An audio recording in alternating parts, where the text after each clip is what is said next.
Timeline, 5000 ans d'histoire, Richard Fremder.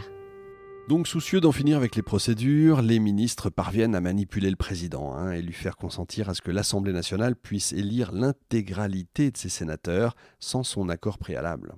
Finalement, la Constitution établie dans la hâte en 1875 ne satisfait absolument personne et comporte de nombreuses zones d'ombre. Elle ne précise pas le partage des attributions entre le président et les ministres et ne comporte aucune déclaration des droits. Au début de l'année 76, les nouvelles assemblées sont érigées. Le Sénat est élu le 30 janvier, selon le système électoral institué par la loi de février 75, par à la fois les députés, les conseillers généraux, les délégués et les conseillers municipaux. Le résultat aboutit à une très faible majorité conservatrice. Quant au résultat du vote de la Chambre, le verdict est beaucoup plus alarmant pour le président. 340 républicains obtiennent la majorité des 500 sièges de la Chambre via le mode de scrutin par arrondissement. Pour faire face à la majorité républicaine hostile menée par Gambetta, le président nomme le centriste Armand Dufort vice-président du Conseil des ministres. Les scissions entre la Chambre et le Conseil sur la question des pouvoirs financiers du Sénat et de l'amnistie des membres de la commune conduisent rapidement Dufort à démissionner. Ça devient difficile. Début décembre, il est remplacé par Jules Simon. Dans le discours annonçant son programme ministériel, ce nouveau président du Conseil se déclare profondément républicain et résolument conservateur.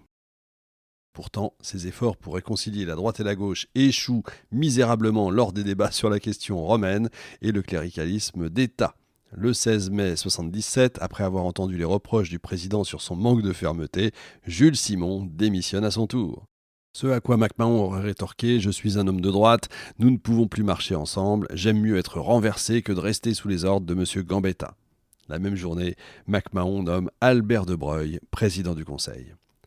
Là, si vous voulez, c'est une sorte de coup d'État quand même, qui lui vaut la colère de l'Assemblée entière. 2 jours plus tard, des députés des différents groupes républicains et du centre-gauche se réunissent à Versailles pour rédiger ce qu'on appelle le manifeste des 363. Ce document déplore une politique, je cite, de réaction et d'aventure et affirme que le nouveau cabinet, dirigé par Albert de Broglie, n'a pas la confiance de la nation.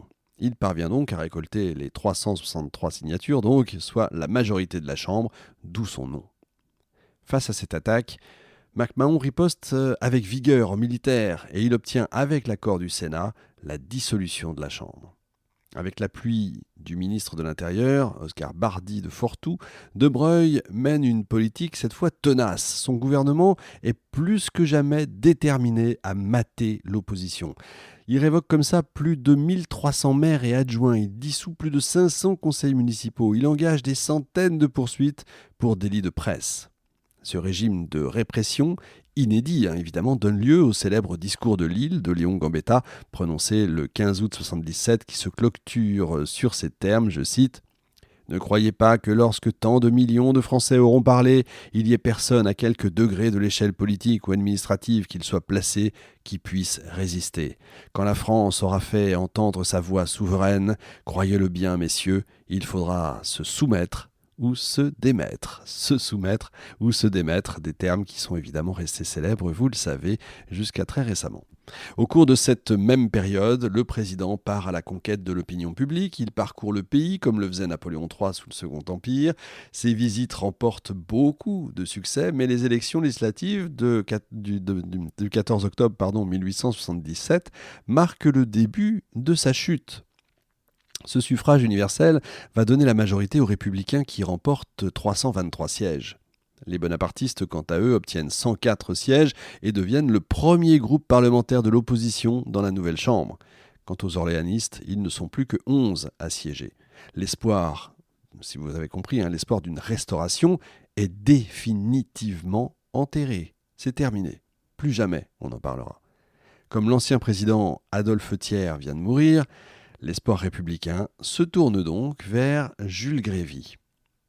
Au cours du mois qui suit, le ministère de Broglie démissionne. Le président de la République tente alors de constituer un ministère d'affaires sous la direction du bonapartiste Gaëtan de Rochebouet, mais la Chambre lui refuse à 325 voix contre 208. MacMahon est alors du coup contraint de choisir ses ministres de la trempe républicaine et il rappelle Jules Dufort à la tête de son gouvernement. Les élections du Sénat au début de l'année 79 portent un coup fatal à McMahon. Les républicains dominent désormais les deux chambres constitutionnelles. L'équilibre entre le pouvoir exécutif et législatif a définitivement basculé. McMahon se voit donc contraint à la démission le 30 janvier 1879, c'est-à-dire un an avant la fin de son septennat. Ses derniers mots en tant que président seront « En quittant le pouvoir, j'ai la consolation de penser que durant les 53 années que j'ai consacrées au service de mon pays, comme soldat ou comme citoyen, je n'ai jamais été guidé par d'autres sentiments que ceux de l'honneur et du devoir et par un dévouement absolu à la patrie. » Le soir même, le républicain Jules Grévy est élu à la Chambre, obtenant 563 voix de majorité. La passation de pouvoir se fait sans accrochage, dans la dignité et le calme. McMahon et la maréchale se sentent en réalité soulagés en fait, de quitter l'Élysée. Il faut savoir que beaucoup de présidents seront soulagés de quitter l'Élysée. Le lieu, je veux dire. Au cours des années suivantes, McMahon va se retirer dans le Loiret, il va s'effacer complètement du paysage politique, il entame une longue rédaction de ses mémoires destinées à être lues par sa postérité. Un jour de l'automne 1893, en rentrant d'une partie de chasse en forêt, il prend froid, son état de santé se dégrade et il meurt le matin du 17 octobre 1893 à Montcresson dans le Loiret, âgé de 85 ans. Soldat jusqu'au bout, la fièvre l'aura fait déclarer juste avant de mourir « À moi, les Turcaillons, en avant !» C'était donc son dernier assaut. Le 22 octobre, il y a tout juste 140 ans, la nation lui a organisé des funérailles somptueuses, de nature quasi royale. Plus jamais, entendez-vous bien, plus jamais, la France ne connaîtra une cérémonie funéraire d'une telle splendeur pour un président, y compris pour De Gaulle. Son corps repose désormais dans la basilique des Invalides, et avec lui la vision d'une société hiérarchique, c'est vrai, où l'honneur se devait d'être plus fort que l'ego. En termes de bibliographie, écoutez, il n'y a pas grand-chose, pour être très honnête. On a eu beaucoup de mal à faire cette émission. Merci à Iona de s'être accrochée vraiment jusqu'au bout. À Iona Bermond de s'être accrochée vraiment jusqu'au bout pour cette émission. On a Gabriel de Breuil, McMahon aux éditions Perrin, qui date de 2000, avec évidemment, puisque c'est Gabriel de Breuil qui est l'un des descendants, l'objectivité que vous imaginez. C'est très difficile vraiment de trouver un livre objectif, le plus objectif, le mieux écrit. C'est le seul vraiment qu'on ait pu utiliser avec d'autres pour piocher évidemment des éléments politiques, mais c'est assez compliqué. Une période assez compliquée, mais voilà, nous continuons la série des présidents de la République, nous la continuerons après sur 5 minutes d'histoire, parce que certains vont durer 1 an, 2 ans, pas plus, donc inutile de faire 1 heure sur des présidents qui vont durer 1 an ou 2 ans. Merci à tous de nous avoir suivis, merci à Iona Bermond encore une fois pour son écriture, à la semaine prochaine.